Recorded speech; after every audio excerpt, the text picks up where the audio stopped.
what you want to talk to us about. Okay, thank you so much for that. My name is Sarah. I'm a banker. I'm married and a mom of 2. For the past 2 weeks, there has only been one thought on my mind, and that is to poison myself and my 2 children. Wow. So when I came across you on social media, I decided to come on this show to share my story. That is why I'm here.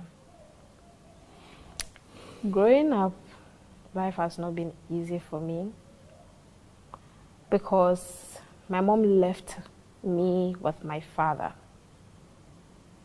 My father had another child, which is a boy, so that is a stepbrother. I was living with my father and my stepbrother in the same room. My father kept bringing different women to the house every night. And whatever they do, whenever they are making out, thinking my brother and I are asleep, we've been watching them. What is making out? Having sex. Okay. We've been watching them. So whenever nobody is around, my stepbrother and I also practice what we see them do. Wow. But we don't have sex. So we see them kiss, so we also kiss. Blowjob. What is blowjob? Putting his manhood into my mouth. Okay. Fingering me. Your brother? My stepbrother. Your stepbrother is your brother? Yes. So that's what we've been doing. This went on for some time until my father brought in one lady that he wanted to settle down with. This woman maltreated my brother and I so badly. It got to a time he couldn't take it. So he got into a fight with my father. It was a heated argument. Between who and who? My brother and my father. Okay. What was the fight about? It was about the woman. My brother could not take the maltreatment anymore. So he wanted the lady out. So he got into a fight with my father. So out of the heated argument, my brother left the house and has not returned till date. Wow. We don't know his whereabouts. When my brother left, I was still with this evil woman. She went on maltreating me until God saved me one day. She stabbed me the whole day, and my father came to the house to pick up something he had forgotten and chanced upon the woman, meting out devilish and evil treatments to me. What was she doing to you at that very time? She was beating me with my father's belt. Wow. My father was angry. So they both got into a fight. Your father and the woman? Got into a the supposed wife? Yes. Got into a fight and eventually she left. She packed out. So that day, my father vowed and promised me that he was never going to bring in any woman into our lives. And he kept to his word. My father didn't bring in any other woman. Our lives went on peacefully. My father took good care of me. And then I realized that at night, my father comes to lie behind me, and then he has been touching me in a certain way, touching my back. Your father? Touching my breast, thinking I am asleep. but I've been watching him. He touches me for some time, and then he goes back to his bed to sleep. This continued for some time. And then we went on to another level. He gives me creams to apply on his manhood and play with it. He gives you cream? Yes. To apply on his manhood? Yeah, to play with it. That is a hand job. Yes.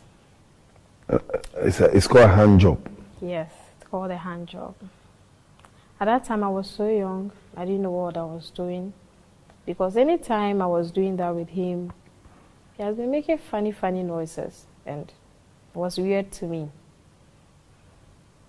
So we continue doing this. We do this all the time. And it went on for a very long time because I was young. Then I got admission into the senior high school. I was a day student. And this time around, I'd become a full-grown woman. I knew what was good, and I knew what was bad. At this point, my father introduced me to pornography. He started watching pornographic videos with me. Your father? Yeah. He started watching pornographic videos with me. And then one day, eventually, we did it. You did what? My father had sex with me. Your biological father? Yes. So, we became sex partners, if I should say it that way. My father had been sleeping with me, and it got to a time I became addicted to it. I was also enjoying it. We were both obsessed with each other, and we were possessive. I get jealous anytime I see my father with another woman. My father is a church elder. So even if we go to church and I see him talking to other people, you know, females, I get jealous. I get so angry to the extent that we do get into fights. You and your father? Yeah, when we get home. And he always assures me that, oh, I'm the only one. Your father? Yes. The same way my father also doesn't want any man coming close to me. If he sees any guy coming close to me, he gives them a stern warning and they stay away from me. So, we're having, you know, our usual escapades. It continued. And then I got into the university. And then I met a man. I met the man of my dreams. I met this guy that had everything that I wanted in a man. Physically, character, everything. So I fell in love with him. What even made me love him more was the fact that he was the only man who had come into my life and had not asked me for sex. Well, he was God-fearing? Yes. To the extent that he even promised to wait till after marriage. You accepted? Yes. Why? Accepted because he's the only man who has not asked me for sex. And he has been nice to me, caring, providing for me, everything. So I accepted. But I thought you said you had become addicted to sex. Yes. But I was not bothered with the fact that he didn't want to have sex because my father was there. Oh, I see. Yes. So we were in the relationship and then it got to a time and he proposed. when I was in my final year, he proposed. So I took him to my father. My father accepted the guy. Initially, I thought my father would not agree since he doesn't like other men coming to me. But he agreed to the marriage. And when the guy left, he told me it's because the guy doesn't live here with us. The guy doesn't live in the country. He lives outside. He just comes and goes. So my father told me that is why he accepted the guy. Because he doesn't live here with us, so we can have time to do our things. So after school, we got married. But then, the eve to my wedding, my father and I had sex. The eve to your wedding? Yes. My father and I had sex and... The eve to your wedding? Yes. That means the engagement ceremony had already been done? Yes. And you were married, though? So it's just like with the wedding? The white wedding. The white wedding? Yeah. Your father had sex with you?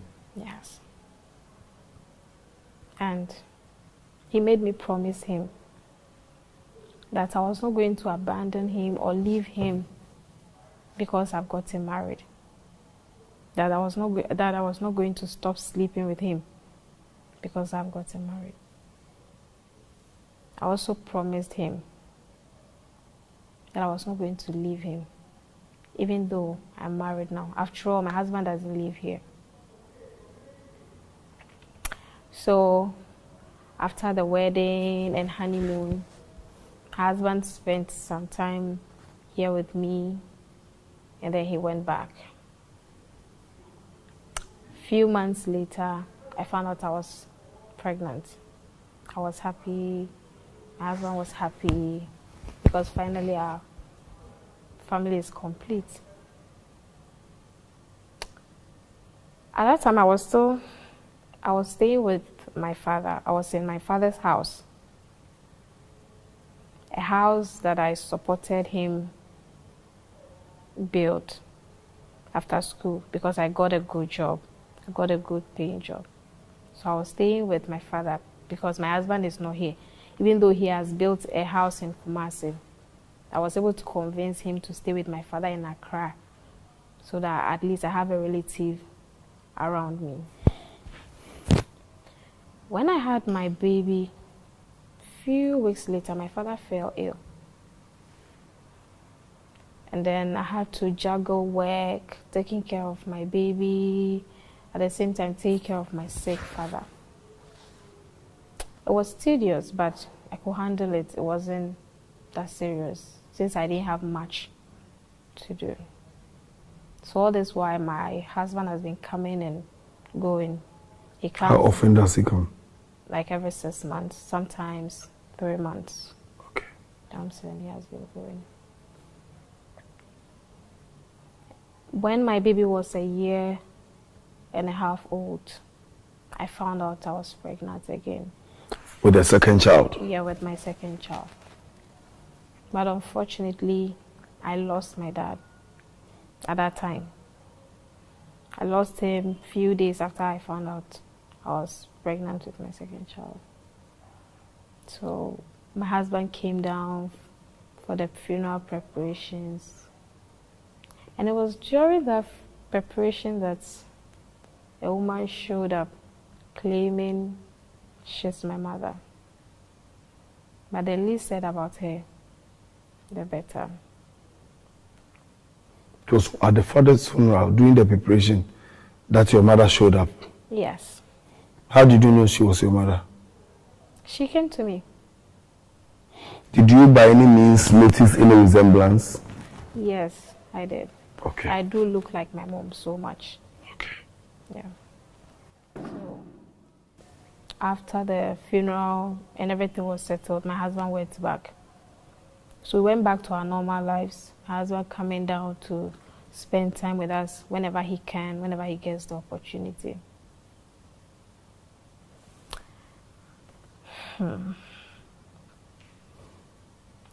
Now, This is where the problem is. What's the issue? My husband is filing for the kids and I to join him there.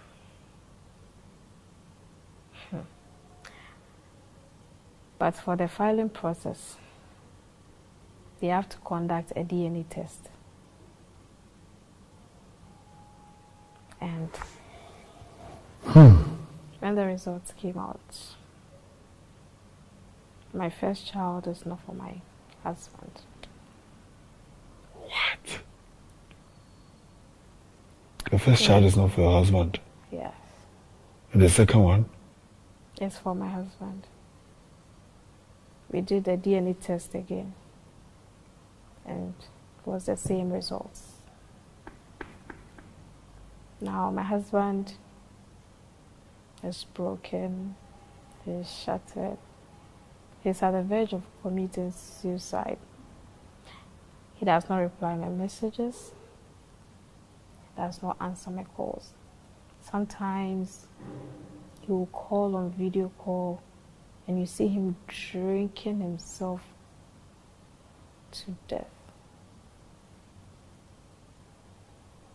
And at this point, I do not know what to do.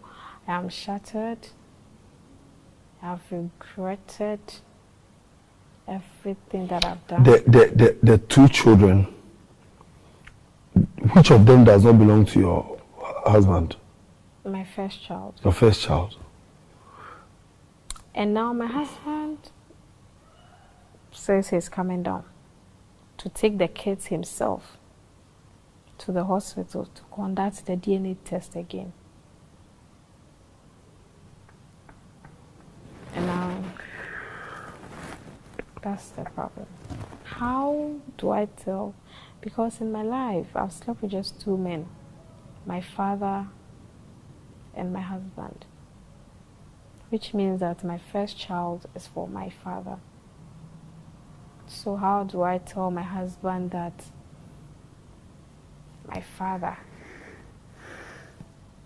is the one responsible for my child? If it were to be an outsider, it would have been easier. How do I face the world where they get to hear that I had a child with my own biological father? Wow. I do not know what to do. That is why I think the best option for me is to end it all.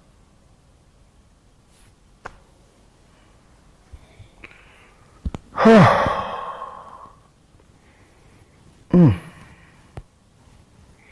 don't understand you.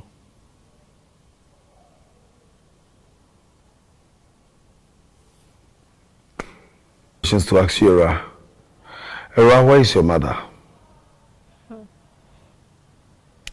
As for my mom, what I did to her at my father's funeral, I don't think she will ever look for me or come close to me. I don't know what to talk about her. Okay. Did your brother come for the funeral? No. So you don't know whether your brother is alive or dead? Yeah, we don't know. We don't have any information about him. And you say he joined a bad gang? Yes, he did.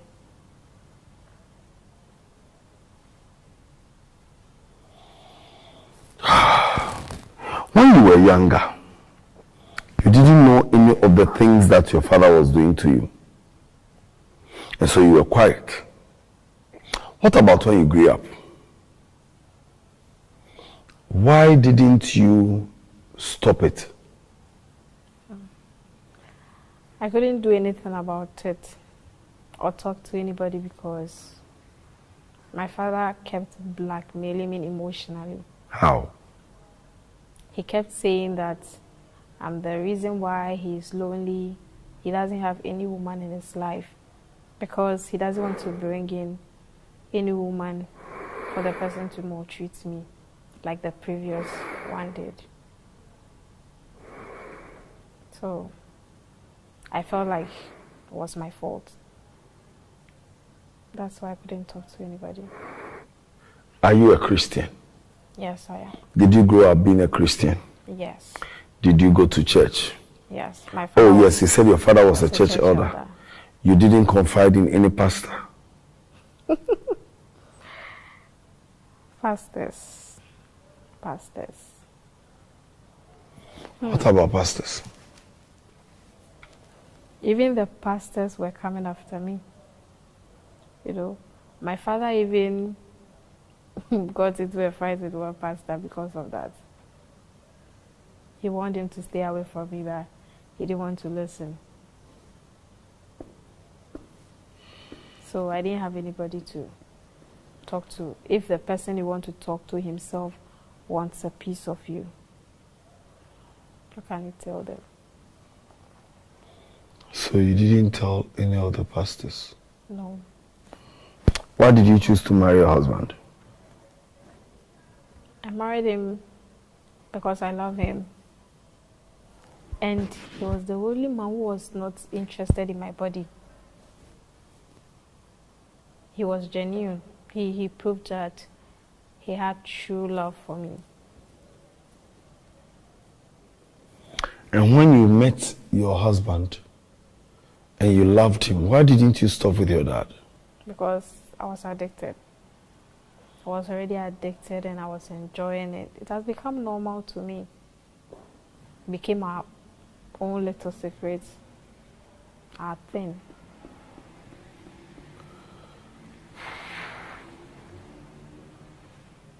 It's bad.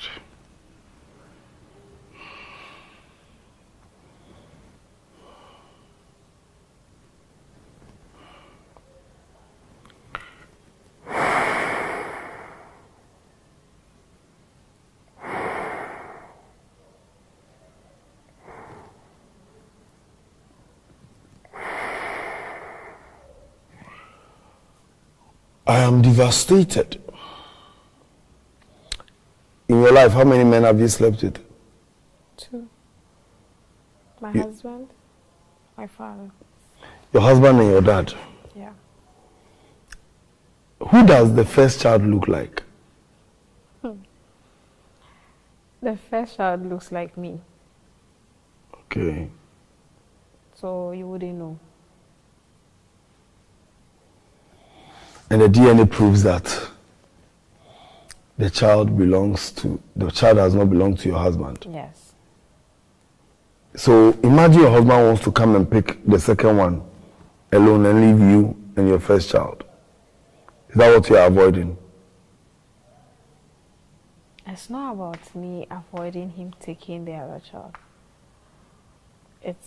I'm hurt at the fact that I've hurt my husband because he's a good man. This thing has really broken him. And my fear is what he would do when he finds out the child is for my father and not even any random guy.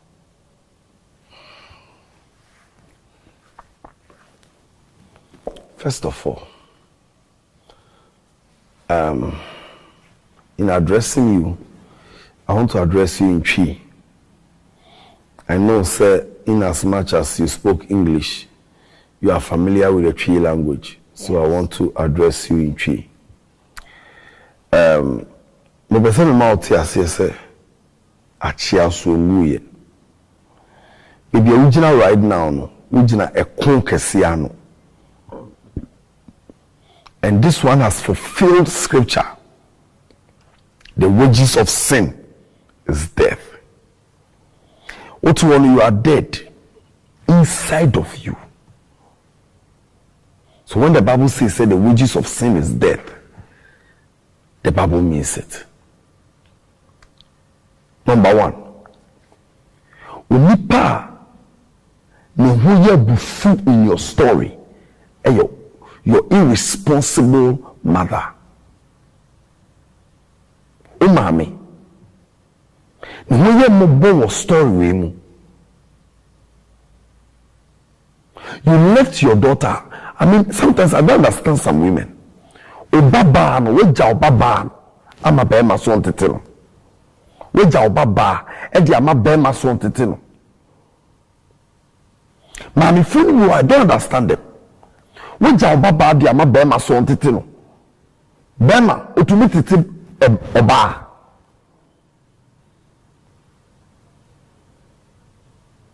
number 2 your papa how irresponsible you could be say onim so won ma e wo fie ankola na fe no mu siso no obi ma e be fie sometimes yeah they dey say ankola ni hu but ankola ni hu and this should be a lesson to every mother and every father. How you lay your bed is how you lie on it. Send your best so keteno sana obedaso.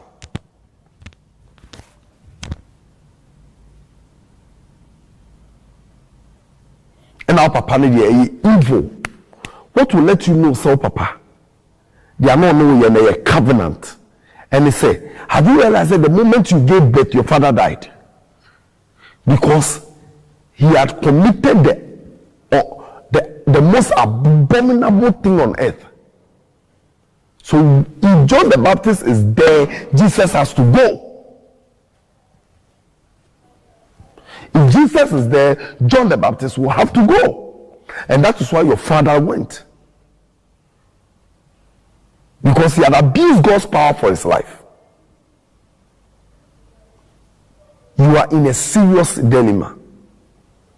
How to tell your husband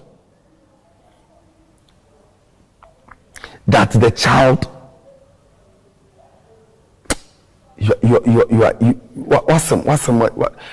I don't know how to say it, and I don't want to accuse you. Okay? You were lured into this. For the first time, I am feeling very guilty talking to your situation, because we know how to address your issue. It is sad when you have a child for your dead father.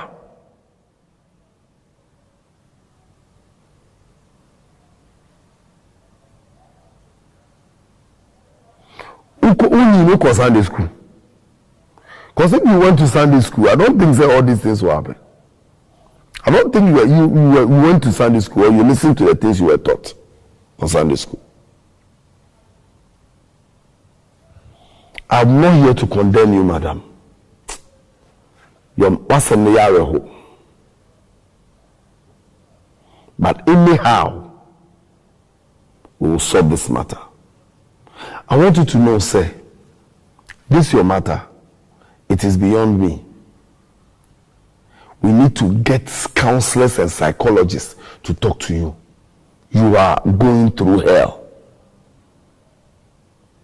But I want you to understand, say, be able to me see. Be able to me see.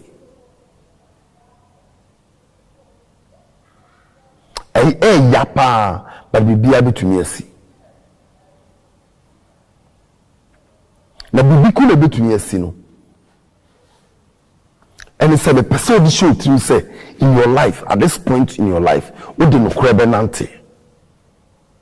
It's difficult, but what do you crebenante? And it's extremely difficult for you, but what do you crebenante? The person who do no crebenante.